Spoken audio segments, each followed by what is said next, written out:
اعوذ باللہ من الشیطان الرجیم بسم اللہ الرحمن الرحیم والعصر ان الانسان لفی خسر الا الذین آمنوا وعملوا الصالحات وتواصوا بالحق وتواصوا بالصبر۔ یہ سورہ عصر ہے جو 3 آیات پر مشتمل ہے۔ اس کی پہلی آیت مبارکہ میں اللہ تبارک و تعالی کا ارشاد مبارک ہے والعصر، قسم ہے زمانے کی۔ بس اسی زمانے کی نسبت سے اس سورت کو بھی سورہ عصر کہا جاتا ہے۔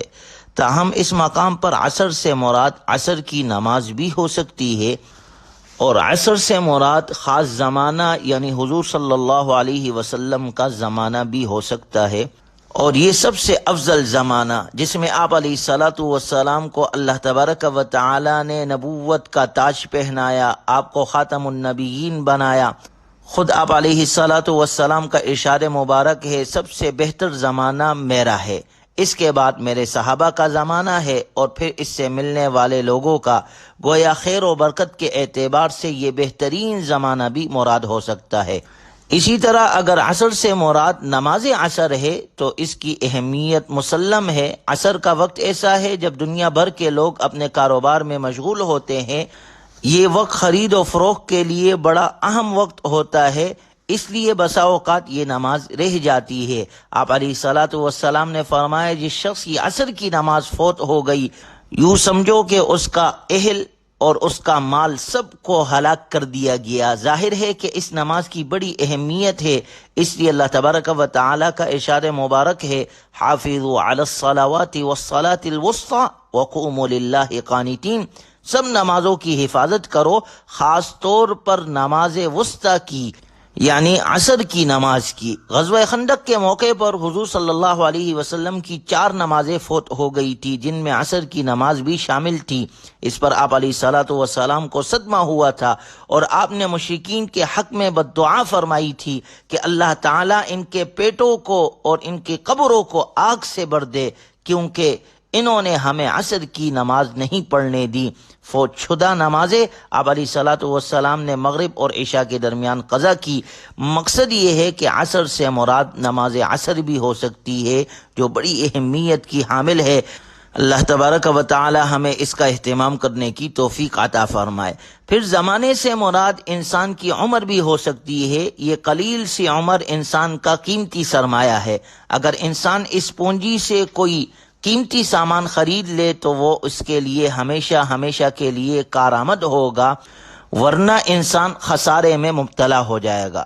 اور زمانے سے تاریخ بھی مراد لی جا سکتی ہے۔ تاریخ واقعات کو محفوظ رکھتی ہے، تو والعصر کا یہ معنی ہوا کہ تاریخ گواہ ہے ان الانسان لفی خسر، تمام انسان خسارے میں ہے۔ انسانوں کے تاریخی واقعات سے معلوم ہوتا ہے کہ دنیا میں بیشتر انسان خسارے میں ہی مبتلا رہے۔ ان کے حالات، ان کی لڑائیاں، فسادات، اعمال، کردار اور عقائد، جس چیز کا بھی مطالعہ کرے معلوم ہوگا کہ انسان نقصان میں مبتلا رہے۔ اللہ تعالیٰ نے انسان کو عمر جیسا قیمتی سرمایہ دے کر بھیجا تھا تاکہ دنیا میں جا کر آخرت کے لیے کوئی اچھا سامان خرید لاؤ، مگر اکثر و بیشتر انسان اس پونجی کو ضائع کر دیتے ہیں۔ حدیث مبارکہ میں آپ علیہ الصلاۃ والسلام کا ارشاد مبارک ہے ہر رات کے بعد جب صبح ہوتی ہے تو انسان اپنے نفس کو بیچتا ہے اور ایسا سامان خریدتا ہے جو یا تو اس کے نفس کو آزاد کر دیتا ہے یا ہلاک کر دیتا ہے۔ جو شخص اپنے نفس کو آزاد کر دیتا ہے اسے ہمیشہ کے لیے آزادی حاصل ہو جاتی ہے۔ پھر یہ بھی ہے کہ عمر جیسی قیمتی چیز ہر گھڑی کم ہوتی رہتی ہے۔ اس کی مثال برف کی سی ہے۔ جس طرح برف ایک قیمتی سرمایہ ہے، اگر اسے استعمال میں لایا جائے تو انسان اس سے فائدہ حاصل کر لیتا ہے، پانی ٹھنڈا ہو جاتا ہے، شربت میں ڈالیں یا کسی اور چیز میں تو انسان اس برف سے فائدہ حاصل کر سکتا ہے۔ لیکن اگر اس برف کو یوں ہی چھوڑ دے تو وہ پڑے پڑے پگھل جاتی ہے۔ انسان کے سامنے انسان کا وہ قیمتی سرمایہ سامنے پگھل جاتا ہے اور ختم ہو جاتا ہے، اور انسان اس سے کوئی بھی فائدہ نہیں اٹھاتا۔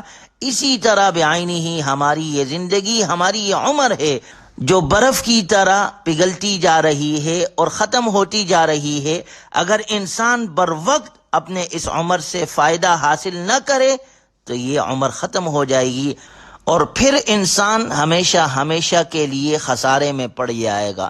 پوری تاریخ انسانی کو بطور گواہ پیش کیا گیا کہ سب کے سب لوگ خسارے میں ہیں، البتہ بعض لوگ ایسے بھی ہیں جو اس نقصان سے بچ جاتے ہیں، اپنی عمر اور اپنی زندگی سے فائدہ حاصل کرتے ہیں۔ یہ چھوٹی سی صورت اسلام کے عظیم اصول اور انسانی زندگی کے دستور کی وضاحت کرتی ہے۔ امام شافعی رحمہ اللہ اس صورت کے بارے میں فرماتے ہیں کہ اگر لوگ صرف اسی صورت میں تدبر کر لے تو یہ صورت ان کے نجات کے لیے کافی ہو سکتی ہے۔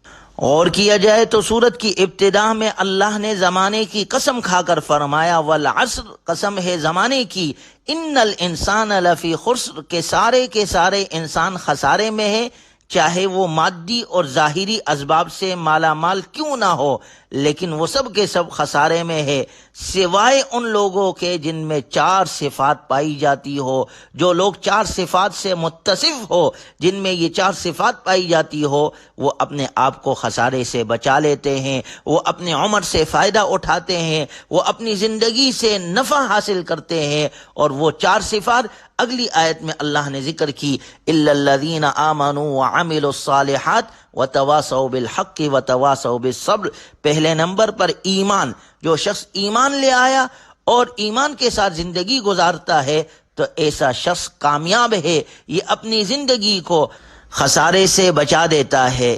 ایمان کے ذریعے سے یہ اپنے آپ کو نقصان اور خسران سے نکال لیتا ہے، کیونکہ جو شخص اللہ پر اور اس کے رسول صلی اللہ علیہ وسلم پر ایمان لے آیا تو ایسے شخص کی فکر صحیح ہو گئی، اس کے نظریات درست ہو گئے۔ ایمان کی درستگی نظریات کے صحیح ہونے کی علامت ہے۔ اب جو بھی کام کیا جائے گا درست ہوگا، اگر نظریات ہی غلط ہے تو ہر عمل ضائع ہو جائے گا۔ لہذا اس مقام پر فلاح کے جو 4 اصول بیان کیے گئے ان میں سب سے اول نظریات کی تصحیح ہے۔ تمام اعمال کا مدار ہی اسی پر ہے کہ نظریات یا عقائد صحیح ہو۔ اس کے بعد دوسری صفت اللہ نے ذکر فرمائی وعمل الصالحات، کہ وہ نیک عمل کرنے والا ہو۔ ایمان کے بعد عمل صالح کرنے والا، ایسا شخص اپنے آپ کو خسارے سے بچا دیتا ہے۔ اسی اللہ تعالیٰ نے سورہ کہف کی اختتام میں ارشاد فرمایا فمن کان یرجو لقاء ربہ فلیعمل عملا صالحا، جو رب سے ملاقات کی امید رکھتا ہے وہ عمل صالح کرے، اپنی زندگی کو نیک اعمال سے مزین کرے۔ اور ایسے ہی لوگوں کے بارے میں اللہ نے فرمایا من عمل صالحا من ذکر او انثى وهو مؤمن، جو عمل صالح کرے گا چاہے مرد ہو یا عورت ہو، بشرط ہے کہ ایماندار ہو۔ ایمان کے ساتھ عمل صالح اللہ کے ہاں قابل قبول ہے۔ تو اللہ نے فرمایا فَلَنُحْيِنَّهُ حَيَاةً طَيِّبَةً، ہم اس کی دنیاوی زندگی بھی پاکیزہ کر دیں گے، وَلَنَجْزِيَنَّهُمْ أَجْرَهُمْ بِأَحْسَنِ مَا كَانُوا يَعْمَلُونَ، اور آخرت میں تو اس کے لیے بہترین اجر ہے۔ گویا نیک اعمال کا اثر دنیا میں بھی ظاہر ہوتا ہے کہ انسان کی زندگی میں راحتیں آ جاتی ہے، سکون آ جاتا ہے، اور آخرت میں تو جزا مل کر رہے گی۔ کامیابی کا تیسرا اصول جو بیان کیا گیا وتواصوا بالحق، یعنی ایک دوسرے کو حق کی تلقین کرنا۔ اس سے صاف ظاہر ہے کہ اللہ کے دین اسلام میں اجتماعیت پائی جاتی ہے۔ ایک دوسرے کو حق بات کی تلقین کا تعلق جماعت سے ہے، یہ کام انفرادی نہیں بلکہ اجتماعی ہے۔ پھر جماعت بھی وہ جس کے نظریات درست ہو، جس میں ایمان اور نیک اعمال موجود ہو۔ جب تک ایک دوسرے کے ساتھ شریک نہ ہو جماعت قائم نہیں ہو سکتی۔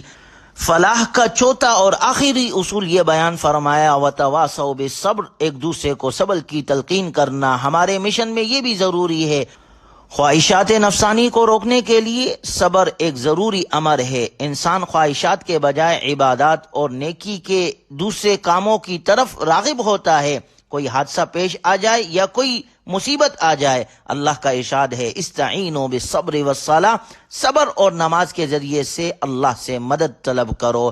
گویا یہ 4 اصول بیان کیے گئے۔ جو انسان ان 4 اصولوں پر عمل کرتا ہے، ایمان نمبر 1، نمبر 2 عمل صالح کے ساتھ زندگی، نمبر 3 حق کی وصیت، نمبر 4 صبر کی وصیت، تو ایسے لوگ اپنے آپ کو نقصان اور خسران سے بچا لیتے ہیں۔ اللہ تعالی ہمیں قرآنی تعلیمات پر عمل کرنے والا بنائے اور یہ چاروں صفات ہم میں پیدا فرمائے۔ وآخر دعوانا ان الحمد للہ رب العالمین۔